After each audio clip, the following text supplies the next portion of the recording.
અને મસ્ત મજાના નાચતા હોય, કેવી મજા આવે. ચલો તો પછી અમે લોકો જો ગાડીમાં બેસી અને મારા તો મોઢા ત્યારે જ બનવા માંડ્યા હતા કે નહીં જવા દેવા ગણપતિજી તમને.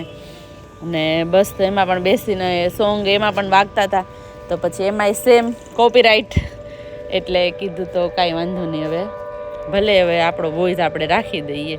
બાકી આપણે પછી ગીત ગાતા હતા, કભી ના જાઓ છોડ કર કે દિલ અભી ભરા નહીં, તો એમાં પછી આપણને થોડું રડવું પણ આવી ગયું. કારણ કે ખરેખર મને એટલા આમ ગણપતિજીથી લગાવ હતો ને, અને હોય જ છે હર વર્ષે, બટ મને જે આ વર્ષે મને જે આમ 10 days અને એની જે સેવા કરવી અને એની હારે જે મજા આવે, ખરેખર બહુ મજા આવે. આપણે નવરાત્રિમાં એટલો એન્જોય કરતા હોય, ગણપતિ એટલો એન્જોય કરીએ, પણ ગણપતિજીમાં તો શું છે કે એ આપણા ઘરે આવે છે અને 10 દિવસ સુધી આપણી સાથે રહીએ સતત ને સતત, અને આપણા લોકોની સાથે બેસી અને આમ કેમ હારે જમતા હોય, સવારે નાસ્તો ચા પાણી નાસ્તો કરે, બપોરે જમે, એ ખાઈ આપણે ખાવાનું, એ આવ્યા હોય નવું જમવાનું બનાવવાનું, નવું એમને ભોગ લગાડવાના, બહુ કેટલી મજા આવતી હોય. હવે એ 10 days તો એટલા મિસ થશે ને કે આમ વાત ના પૂછો. ને ખરેખર મને એવું હતું કે હું ખરેખર મારું હાલતો જ ને તો એમને જવા જ ન દેતા 11મા દિવસે. મારા માટે તો લોકો ઘણા હોય, બધા પોતપોતાની માન્યતા હોય કે 1 દિવસ 3 દિવસ 5 7 એવી રીતે રાખે. મને તો 11 દિવસ ઓછા લાગે. મને તો હજી કોઈ કે એનાથી વધારે, તો હજી એનાથી વધારે રાખીને એમની સેવા કરું. મને બહુ જ ગમે ગણપતિજી, ખરેખર જ. ચાલો તો પછી જો આવી જ રીતે અમે મસ્ત એમને વિદાય આપતા હતા. અને મસ્ત એક આંસુ હતા, આમ રડીવાના આંસુ હતા અને ખુશીના પણ આંસુ હતા, મિક્સ વર્ઝનમાં હતું બધું થોડુંક. પણ હવે ચાલ્યા કરે, હવે એમને પણ જવાનું હોય ને એમના મમ્મી પાસે. ચાલો તો આગળ મળીએ હવે.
गणपति बाप्पा मोरया, मंगल बाप्पा मोरया, मंगल बाप्पा मोरया, मोरया रे बाप्पा मोरया रे, मोरया रे बाप्पा मोरया रे, मोरया रे बाप्पा मोरया रे, मोरया रे बाप्पा मोरया रे.